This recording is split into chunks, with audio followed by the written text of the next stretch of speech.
I encourage you that different, that thing that's unique, that is your blessing. And that is what you have to lean into. But the only way we can do that is if you ultimately have confidence in who you are first.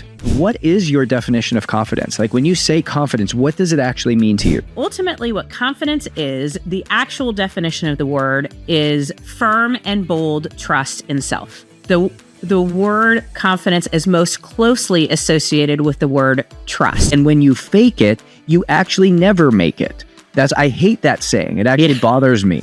I would replace that with choose it until you become it. For me, ownership is deciding, determining, and creating my own success. It's being responsible for all of it. If you choose confidence, if you give yourself grace and keep the commitments to yourself, it is only a matter of time before you can own your confidence. This is the Own It Show, where we tell stories of how everyday people made ownership theirs. Hey everybody, welcome back to the Own It Show. I'm your host, Justin Rothling-Schofer. And if you're new here, first thing I have to say to you is welcome. Welcome that you found the Own It Show.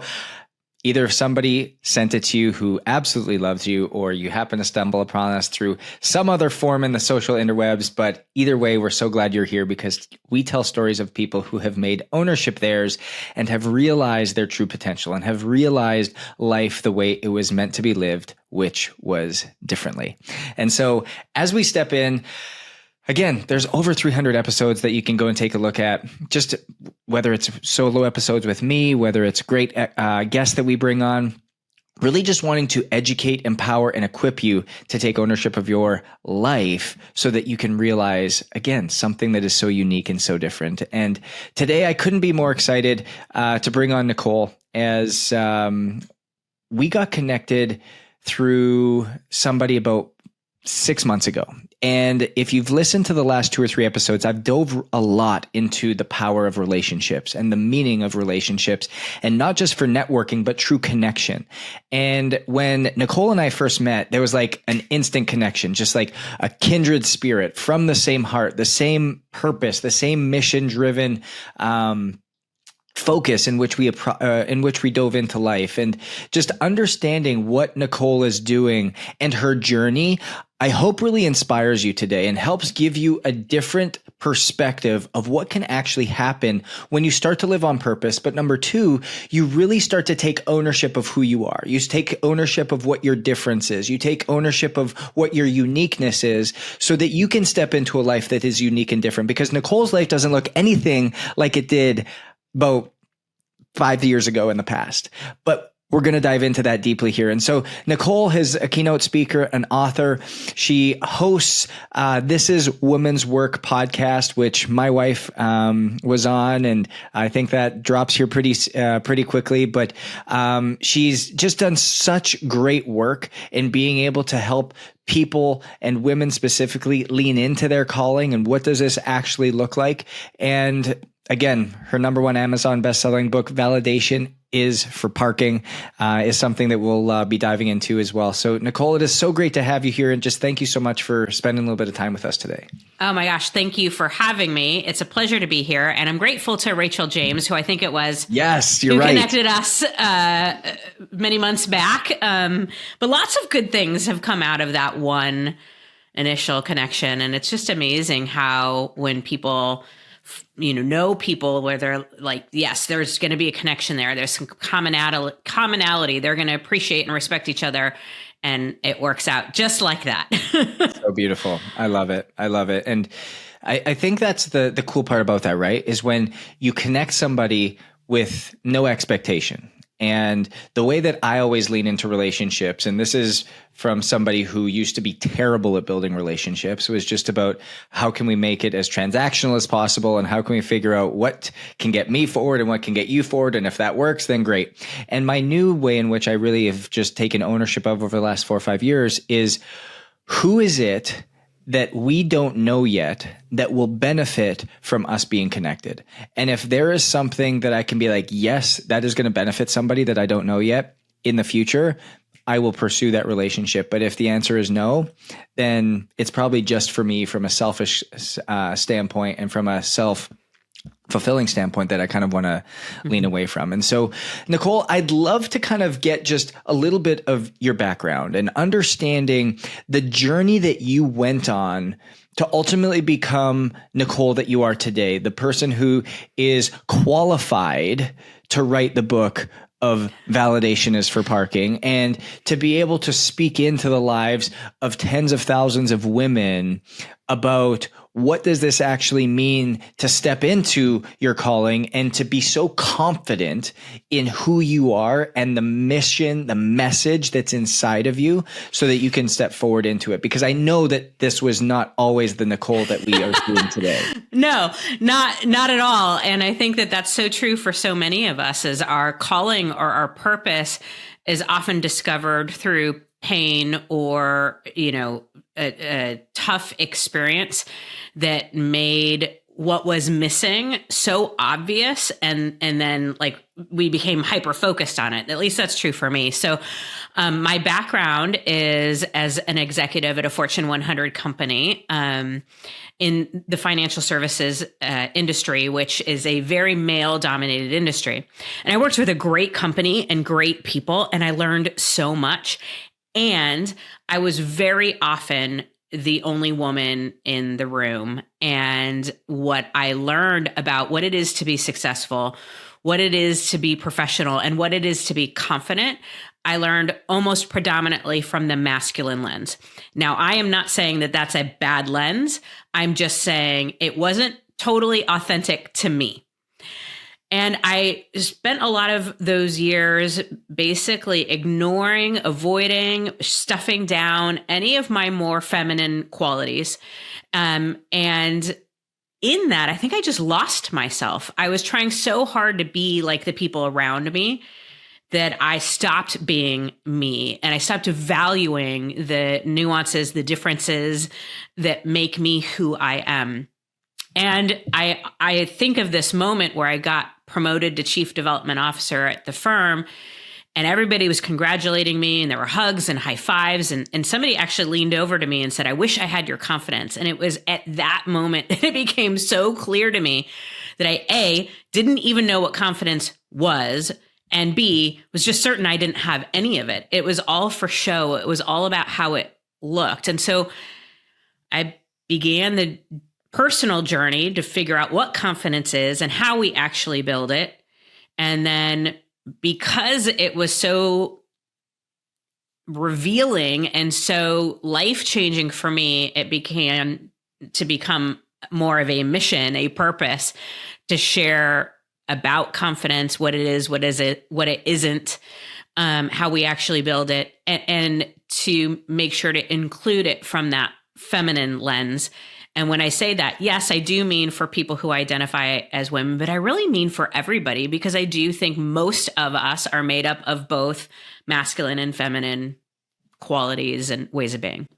I couldn't agree with you more. And you've gotten obviously to know both my wife and myself. And we talk about this often, actually, where I think this is why we connected so quickly, is because Elise obviously came up as an executive VP at a fashion shoe company and in a very male dominated industry. So very, very similar in that concept. But Elise has always been just so confident and just has this very masculine confidence about her, where me, on the other hand, I'm a little bit more sensitive. I'm a little bit more of wear my heart on my sleeve type of guy. But at the same time, I'm a guy's guy. And so like you've got this dichotomy that plays back and forth very well. And this kind of leads me to this question that you posed kind of I forget the word of what I'm trying to say, but you pose this question without providing the answer. But I'd love to know what your perspective on this is what is your definition of confidence? Like when you say confidence, what does it actually mean to you?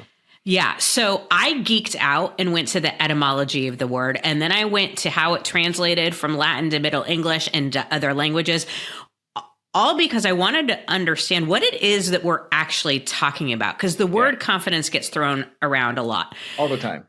All the time. And it's used in sales all the time because people know we want more of it, right? And so ultimately what confidence is, the actual definition of the word is firm and bold trust in self. The word confidence is most closely associated with the word trust. If you think about how it's used or its iterations, like confidant is a person you trust, confidential, keeping information safe and within a code of trust. Even con artist, the way that they perpetuate their crime is by getting you to trust them first and then taking advantage of that trust. So ultimately, what we're talking about is firm and bold trust in self. I have a working definition that I often use. It's when you know who you are, own who you're not, and choose to embrace all of it. And for me, there's that measure of self-awareness and self-appreciation that needs to exist in order for you to trust yourself.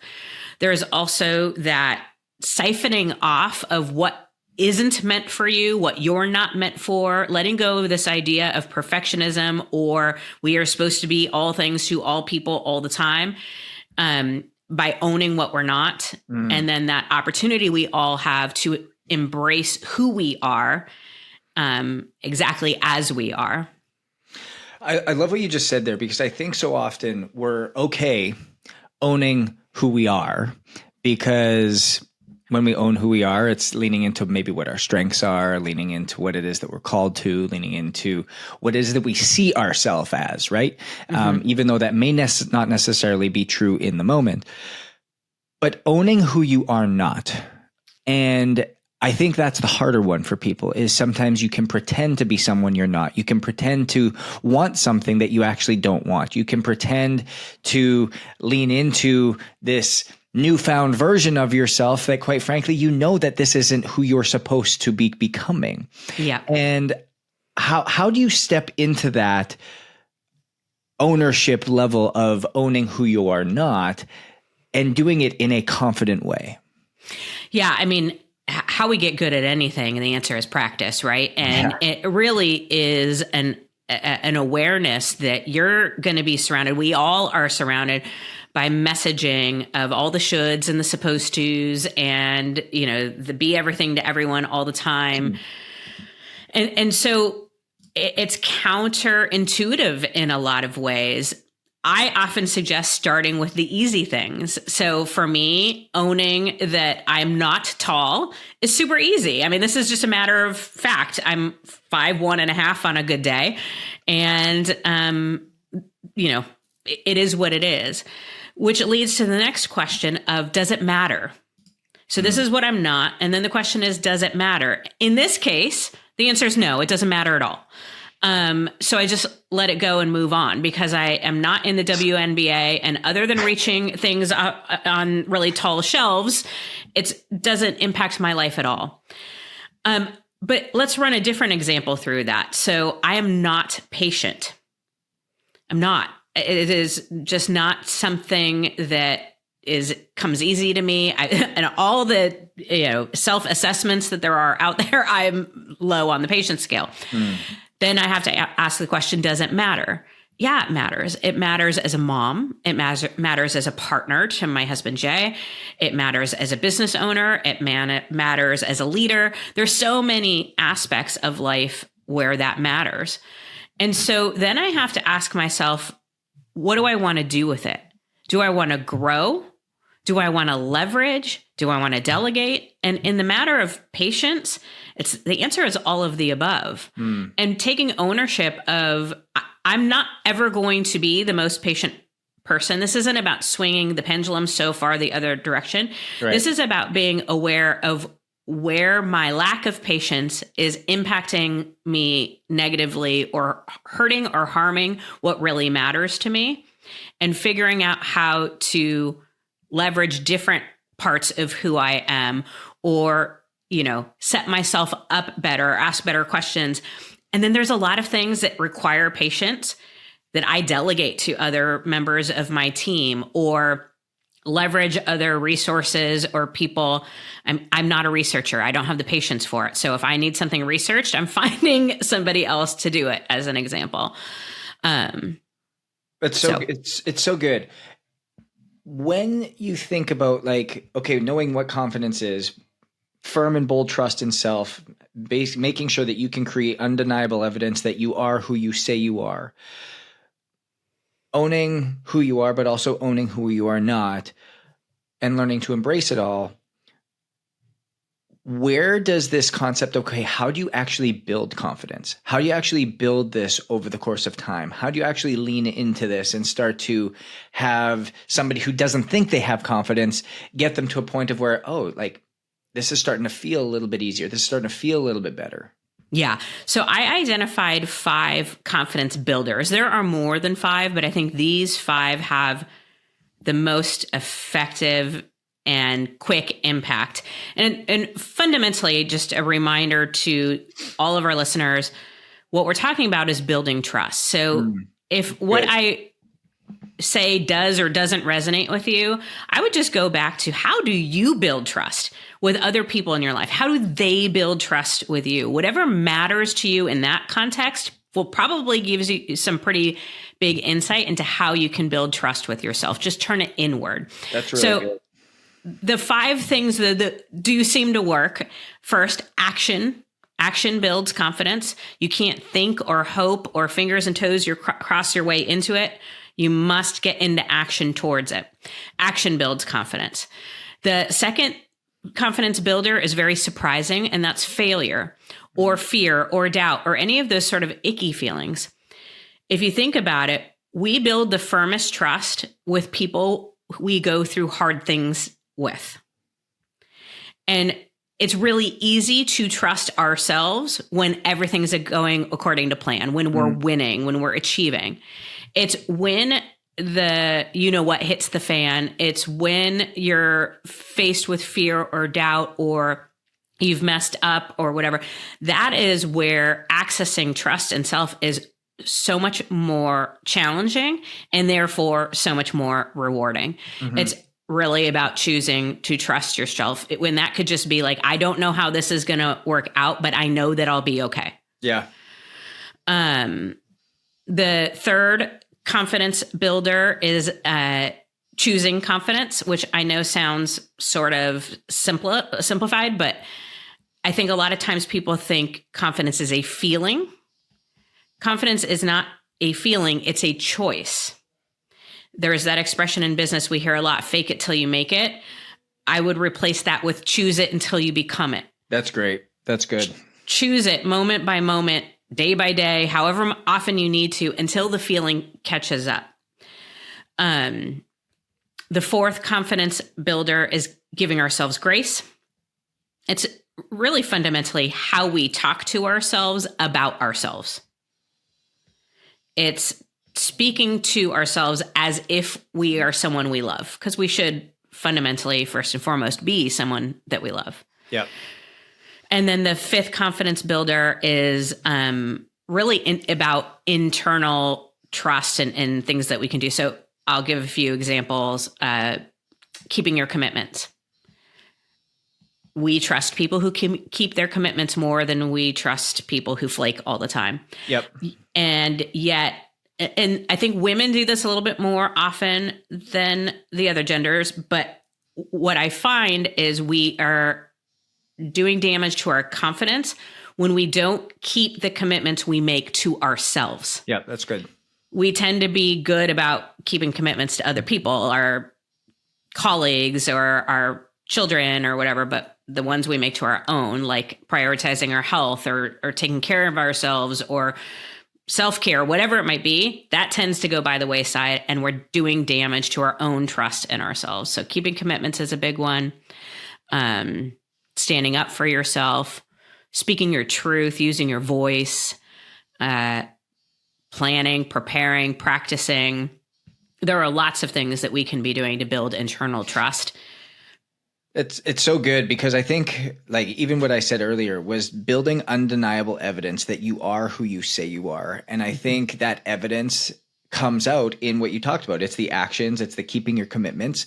And I mean, I know when things were not going well in my life, I would sit and say, oh, you know what?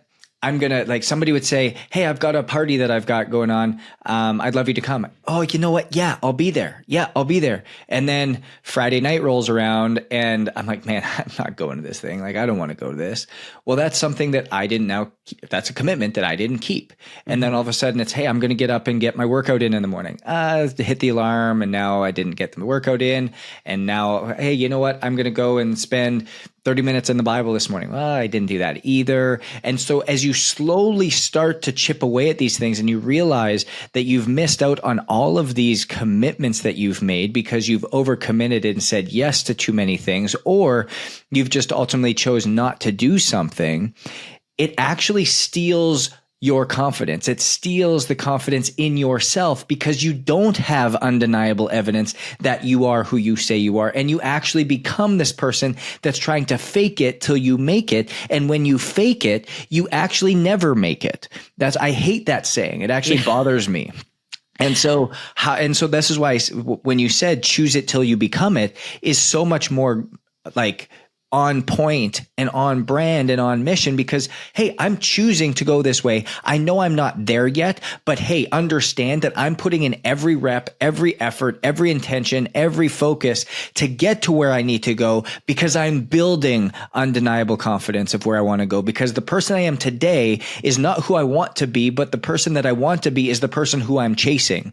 And when you ultimately show up with that every single day and your habits, your behaviors, your lifestyle choices all influence that, you have nothing to do other than to be confident.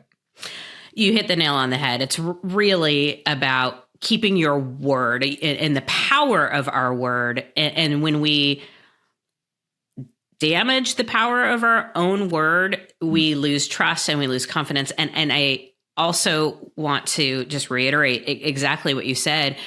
I think we think so often that the result is what is going to bring us confidence, and it's more often than not the things that we do that lead to the result that create the confidence in ourselves. So, you think about, we get a lot of advice about how to look confident, right? And so you think about all the ways that you could lose weight or gain muscle or fit into a certain size or get a certain number on a scale.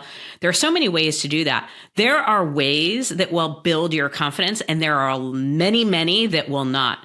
And it's really about the actions that you take and the trust that you build in and for yourself in those actions that make the difference. So, I could go take a pill and I would look better, but it would impact my confidence zero. In fact, it might actually hurt it more than it helps it. But the actual getting up, committing to a certain amount of times, a certain amount of days, a certain amount of reps, or a certain whatever, that's where the magic happens. Because I'm keeping my word to myself. This is so good. And I can give an actual tangible example of this. Is I was speaking the other day at a annual event for a real estate company. And there was about 4,000 people there. And I had this lady come up to me after. And she had lost close to 85 pounds. And she came up to me and she just had this look of concern on her face. And she goes, Justin, like what you said today just spoke to me so heavily. And I feel just convicted to come up and talk with you. And this is about, I said the other day, this is about 8 months ago. And she came up and she said, over the last year and a half, I've lost 85 pounds. And I was like, congratulations. That's so amazing. Like outstanding. Like bravo. And she's like, yeah, but I didn't do anything other than take Ozempic. And she's like, I have a deep fear of putting the weight back on. I haven't established any new habits. I hate working out. I don't even walk throughout the day. I literally just take this needle and that's what I do. And that's what's gotten this outcome. And I said, well, what do you want to do about that? And she's like, I want my confidence back. I want to feel like I'm worth something. I want to feel like I can do this myself. I want to feel like I have some agency and control over my health. I said, well, it looks like we have to just start building some habits in. Well, 8 months later, she's down a total of 160 pounds. Wow. So she's lost incredible. Another 80. But this time she didn't use Ozempic at all. And it was all habit and behavior driven. And I asked her, I said, how do you feel? She's like, oh my God, like I don't even feel like the same person. And it's not the number. It's not the weight. Which is why I love what you said. It's not the outcome, but the process and the work that you put in to get towards the outcome. Because guess what? There's always going to be another outcome you desire. There's always going to be something else you want to shoot for. There's always going to be another finish line that you're going to start pursuing.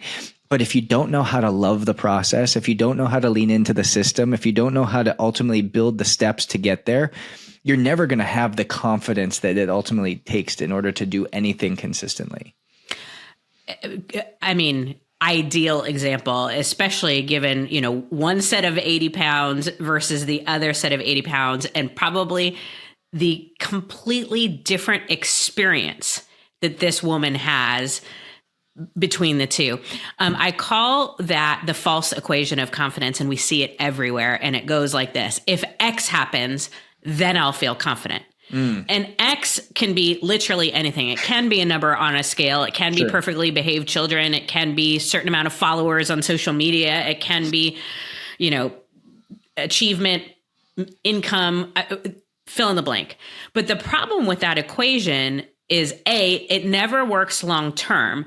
Yep. And B, you end up addicted to X, right? Go back to say that again. That's very interesting. So give that outline again. You become addicted to X. That hit something for me. So hopefully it hit something for somebody else. So go through that again. Yeah. So if X happens, then I'll feel confident. Well, when X happens, what we typically feel is temporarily excited, happy, confident, whatever we want to call it. Got it. And then the feeling wears off. Yep. And then what do we need? More of X, right? So let's take compliments as an example, or validation. It's like, yes, it feels wonderful when somebody says something great about you or your work or your purpose or how you matter in this world. I'm not suggesting that that is a bad thing. I'm just suggesting that it's icing on the confidence cake, not the cake itself. Because if validation needs to exist for you to feel confident, you get the validation, you feel good, the feeling wears off. And then what do I need more of? More validation, and probably more better, right? Like now I need even more of it. And now I'm a junkie to validation, and I need it. And objectively, that's not confidence. Confidence isn't something that someone or something else will give to you. It is something that is built internally. That's so good, because, and I'm going to give another example here because it really hit for me on this one. But I want to come back to validation in a second, because you wrote a book that was just so convicting in validation is for parking.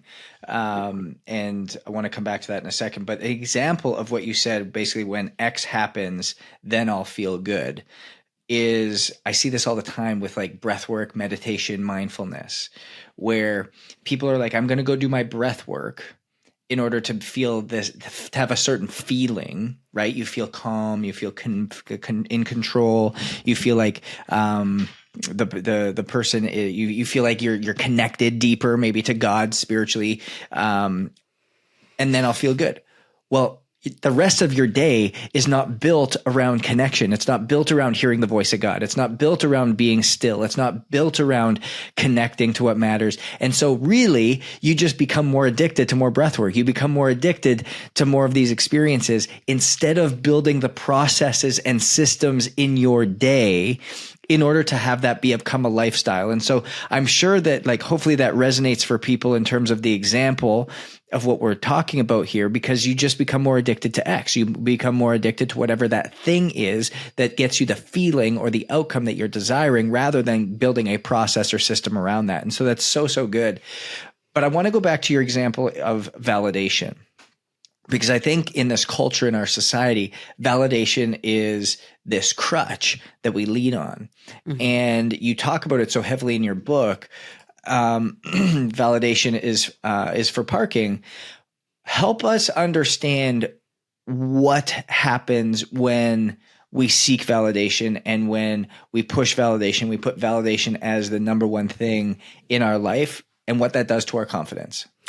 Yeah. So first, let me acknowledge that I chose that title because it's a little snarky and it's a little bit like me, and it kind of sucks people in, right?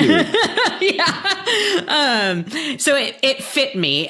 There are a lot of things in the book outside of validation, but I think it is a beautiful example of ultimately what we're talking about here, which is this notion that we're being sold on a very regular basis from a very young age, that our value or our worthiness is dependent on someone or something else. Someone needs to deem me valuable in order for me to be or become valuable. And I just think that that's counterintuitive to confidence. As it relates to confidence, I trust myself firmly and boldly, and I get to make that choice. And there's this sort of implication that I came into the world that way. A baby trusts themselves. They're not second guessing whether or not they should cry, or whether or not their needs are worthy, or whether or not they, are valuable enough for the love and attention that they get as babies. That's not how it works. And I think, if you are spiritual or believe in God, this idea that we are valuable and worthy because we are. Because we exist, because God or the universe chose us to be here at this time, and there is no other you in history, and there will never be another you in the future. And that makes us freaking magical in my mind. And so there's this belief that I have that our worthiness and our value is inherent and doesn't need to be proven or earned or observed or appreciated by another person in order for it to be so. Having said that, I acknowledge again, it is so important that we get like evidence of the matter that we, or the difference that we make and how we matter, and that our work is good. And so I'm not suggesting that validation is bad, or that it is doesn't feel good, or that it doesn't serve a purpose, especially in business. I'm just suggesting that it's not as closely connected to our confidence, our internal trust in our own value and worth as society has led us to believe. And I think it's also coming back to just this construct of relying on validation for you to feel confident. Rather, it can aid in something that helps develop it. But if that's the sole thing of why you feel like you're feeling confident is because somebody told you so, instead of you internally believing it, you coming back to exactly these 5 things you talked about. You have the actions, you have the choice, you have the grace upon yourself, you have the keeping of the commitments to yourself. You've gone through the hard things, you've done the hard things to ultimately build the undeniable evidence inside of yourself that other people can see and validate, and it feels good, but you don't need the validation in order to have the internal confidence that you're ultimately seeking. Yeah. And I think for so many of us, the confidence has to come first. Totally. Because we don't usually get the validation until way later, right? Like I think about the work that I do. Yes, I released a book and I got Amazon bestseller. That was exciting. That's validation. But that was like years after the starting of the writing the book. I mean, we have so many examples. I think even, again, in our physical beings, anything that we do doesn't show up in results immediately. That takes time. And so it's confidence on the road to competence, or confidence on the road to validation or achievement, or all the things that come. But you most likely aren't going to get the validation you want, need, or seek early on anyway. So you have to replace it with something more sustainable. Yeah. And we know that consistency compounds, and there's a compounding effect. And the longer that we do something, the greater those gains become as we stick with it and we continue to lean into it. So I think as we lean into those habits and behaviors, simply the choices that you make, what you decide to do, are simply a vote of who you're wanting to become. And if if we can ultimately say, hey, this is who I want to become. If I've got clarity on this, if I know where I want to get, going back to what you said, don't fake it till you make it, choose it till you become it, so that you can ultimately step across that in a powerful way. So I just think that's so powerful. For somebody who lives in ownership, Nicole, somebody who's taken this on so well and embodies it so well, in a word or a phrase, what is your definition of ownership? I will say is that I grew up in a culture of accountability.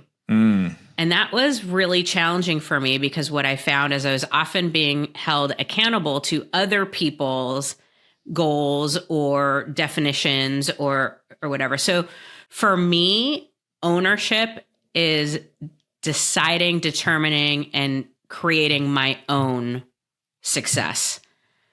It's being responsible for all of it, the good and the not so. And I'd be remiss if I didn't say ownership and confidence feel very closely aligned. I love it. I love it. Ownership is the development of confidence through deciding, creating, and determining your success and being responsible for it. There, hey, let's put that on a sign somewhere. There we go. There we go. We just nailed it. Just nailed it. Where can people find your book, Nicole? Where can people get access to it? Again, validation is for parking. And then where can they also get access to your podcast and you in general? Yeah. So the book, I would say Amazon is your best bet. Though, if you walk into a local bookstore and ask them to order it for you, I will love you forever, because let's support small bookstores. And then the podcast is available anywhere you listen to podcasts. This is Woman's Work is what it's called. 90% of our listeners are women, but I get the feedback very often that the vast majority of the topics are relevant to anyone of any gender. And my website's NicoleKalil.com if you want to find out anything more about me and my work. I love it. Guys, we'll put that in the show notes for you so you can reach out, you can have access, and you can find Nicole and really lean in. The work she's doing is really just outstanding and just changing a lot of people's lives in a real positive way. So I encourage you to lean in and take a look there. But no matter where you are, I don't care what industry you're in. I don't care who you're working for, if you're working for yourself or you're working for somebody else. But maybe you feel like you're a little bit different. Maybe you feel like you maybe don't fit in. Maybe you feel like you stand out. I want to tell you today, I want to share a message with you. I want to encourage you that different, that thing that's unique, that is your blessing. And that is what you have to lean into, because the moment that we choose to lean into that is the moment that we can ultimately develop it into something that will influence, impact, and affect people in a really positive way. But the only way we can do that is if you ultimately have confidence in who you are first. And the way we do that is by making sure you have a firm and bold trust in yourself, creating undeniable evidence that you are who you say you are. And even though you might not be there today, you can choose to be in it. You can choose to stay in it. You can choose to pursue it until you become it.